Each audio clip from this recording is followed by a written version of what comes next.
네, 총리님 오랜만에 인사드립니다. 네, SBS 이한섭입니다. 총리님 말씀에 상당 적극적으로 공감합니다. 쿠팡 관련한 겁니다. 말씀하신 대로 청원서든 법리적이지도 않고 상식적이지도 않은 것 같습니다.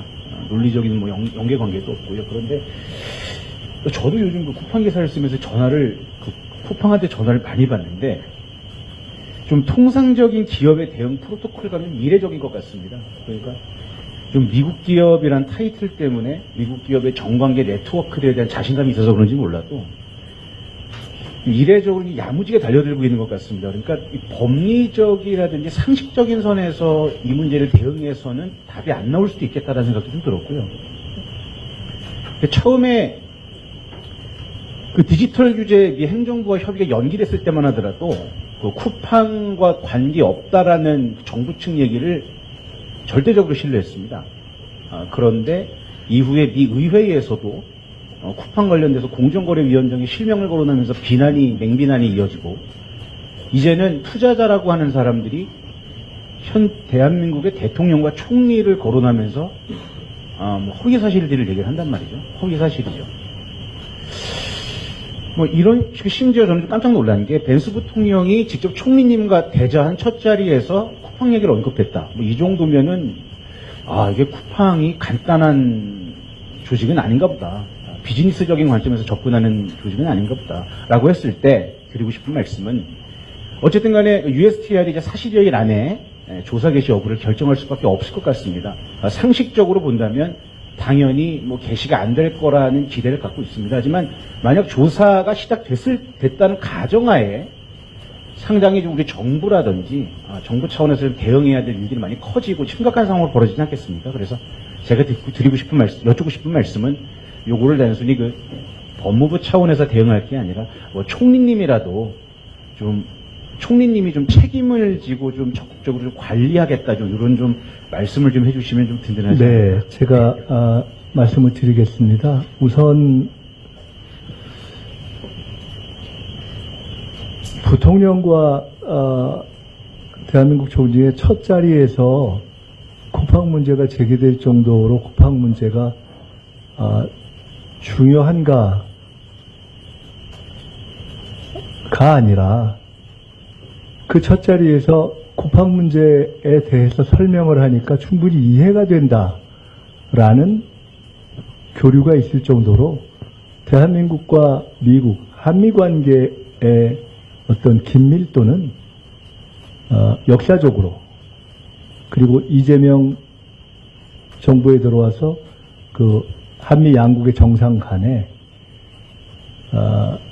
특정 기업이 로비로 흔들 수 있을 정도의 관계를 넘었습니다. 그거보다 훨씬 단단해져 있다. 한미 양국 어느 정부도 특정 기업이 실제 존재하지 않는 차별을 이유로 당사국 정부에게 호소해서 진실을 왜곡시킬 수 있는 정도의 허약한 기반 위에 있지 않다라는 것이 확인되었다 하는 것이 오늘의 저는 의미이다 이렇게 생각합니다. 그것이 실질적이고 본질적인 의미이다 이렇게 말씀드리고 제가 아까 한 측면에서는 미국 법을 공부한 로여 입장에서 말씀을 드린 겁니다. 그 정도의 문제제기 방식으로는 저는 통상적인 미국 로여들이라든가 또는 국제법을 공부한 로여들의 진지한 이해를 구하지 못할 것이라고 판단합니다. 그리고 이 문제에 대해서 총리가 앞으로 쿠팡 문제에 대해서 어떤 정도의 책임감을 가지고 다뤄갈 것인가. 국내에 가서 귀국해서 대통령님과 또 관계부처와 협의를 해야 되겠지만 오늘 벤스 부통령과 나눈 이야기 그리고 쿠팡 관련한 여러 가지 진전 상황을 가장 신속하게 공유하겠다고 했던 약속에 기초해서 총리로서 쿠팡 문제의 진행에 대해서 책임감을 갖고 직접 챙기겠습니다. 저 뒤에 하시고 그 다음에 앞으로 오시죠. 예, 총리님 안녕하세요. 저 TV조선의 백대우 기자입니다. 오랜만에 인사드리는데요. 조금 아까 한미 관계 긴밀도 말씀하셨는데 그 방미 직후에 이제 뭐 대통령께 방미 성과라던가 이런 보고를 드리는 자리가 있을 거라고 생각이 되는데요. 그 얼마 전에 트럼프 대통령께서 국제기구 평화위원회 가입해달라라는 공문을 세계 각국에 전달을 했고 저희도 받았다라는 이야기를 전해 들었는데요. 아무래도 미국 뭐 비슷한 시기에 미국에 방문하신 그 가장 고위직 그 인사이시기 때문에 대통령께서도 아무래도 뭐 지금 분위기 어떠냐, 뭐 가입을 해야 되냐라는 조언을 구하실 것 같아요. 뭐 강경화 대사님이랑도 뭐 소통을 하시겠지만 뭐 두 분의 이야기를 종합해서 아마 총리님이 보고하는 자리가 있지 않을까라는 생각에 여쭙는데 혹시 이번에 방미하시면서 받은 느낌이라던가 이런 걸 종합적으로 대통령께 어떤 그 방향으로 조언을 드릴 건지 한 말씀 부탁드리겠습니다. 첫째, 이번에 벤스 부통령을 만난 것을 포함한 방미 내용에 대한 보고는 지금 이 자리를 통해서 1차 드리는 것입니다. 둘째, 아까 말씀드렸듯이 오늘 자리에서 제가 구체적으로 밝히지 않은 정부 및 기업 관계자들과의 면담도 있었다라고 제가 말씀드렸습니다. 그리고 제가 쭉 전체 상황을 그러니까 현재 트럼프 행정부를 움직이는 핵심 인물들과 관계망 등을 특별히 조금 더 직접적이고 깊숙이 파악할 수 있는 뭐 그러한 소득도 있었습니다.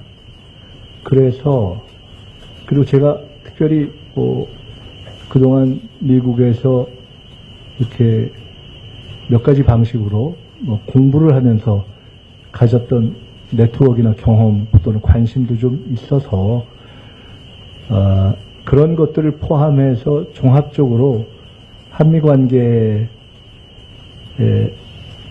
진전과 발전에 있어서 필요하면 적극적으로 벤스 부통령과의 관계를 통한 것을 포함해서 대통령님께 말씀을 드려 가겠습니다. 귀국하면은 월요일 아침에 귀국하는데 그 점심에 예정대로 진행된다면 대통령님과의 주례 보고 회동이 있습니다. 그날 몇 가지 다른 안건도 있지만 제가 여기서 구체적으로 말씀드리지 않은 것들을 포함해서 대통령님께 충분히 말씀 드리고 앞으로 또 대통령님의 명을 받아서 해야 할 일이 있다면 하겠습니다. 끝으로 주신 질문이 그 가자 맞죠? 네. 평화위원회 관련해서 우리의 입장이 어떠할 것인가에 대해서 가설적으로 질문하신 건데요. 만약에 다 질문이 있다면 어떻게 생각할 것인가? 아직 결정을 내리지 않았는데 네,에 대해서 말씀을 드린다면 그것은 오늘 자리에서 그 문제가 제기되지는 그 아젠다가 논의되지는 않았지만 이미 그 미국 측에 의해서 제기되어 있는 이슈라는 점에서 저도 일정한 생각을 가지고 있습니다만 지금 그 생각을 말씀드릴 필요는 없는 것 같고요. 그것은 정부에서 다각도로 검토하고 가장 적합한 방식을 생각하고 있는 것으로 알기 때문에 그것은 그렇게 하면서 적절한 시기에 적절한 방식으로 최적의 답을 만들어서 미국 측과 교류하게 될 것이다 이렇게 말씀드리겠습니다. 간담회를 거의 마칠 시간이 다 되어가. 잠깐만요. 혹시 더 질문 주실 분 한번 손 들어봐 주시겠어요? 한 분, 두 분, 세 분. 요 세 분만 제가 일괄 말씀 듣고 일괄 답변하면 어떨까요? 예.